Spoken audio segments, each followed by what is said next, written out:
সাগৰ যাত্ৰাই যি কথা শিকালে মোক, ঋদ্ধ হ'ল মোৰ প্ৰস্তৰীভূত হৃদয়, স্বপ্ননীল সমুদ্ৰৰ নৈকট্যত প্ৰাণ চঞ্চল সাগৰে দিলে মোক জীৱন জীয়াৰ ঠিকনা।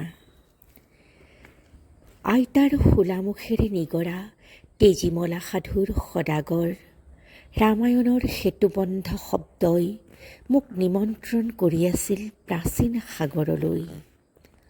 সৰগৰ কোনো শিল্পীয়ে আঁকি থৈ যোৱা নিৰন্তৰ নীলা সাগৰখনে আমাক আদৰণি জনাইছিল উপকূলত ঠেকা খোৱা পানীৰে স্পৰ্শ কৰি।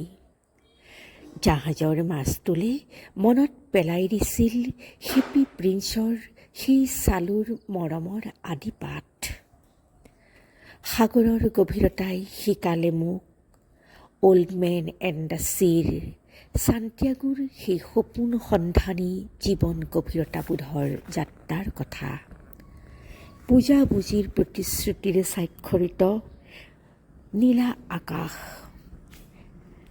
নীলা আকাশৰ নীলা আবিৰত বুৰগৈ পাহৰিব শিকিলোঁ জীৱন ভাগৰাৰ ঠিকনা। বুটলি আনিলোঁ সন্ধিয়াৰ ফিছ মাৰ্কেটত জীৱন সংগ্ৰামৰ জীয়া ছবি।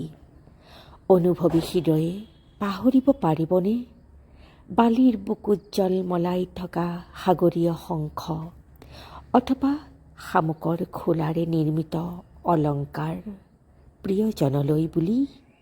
সামুদ্ৰিক ঐতিহ্যক বুকুত সাবটি এৰি থৈ আহিব পৰা হ'লো হতাশাৰ গোপনীয়তা। নমস্কাৰ।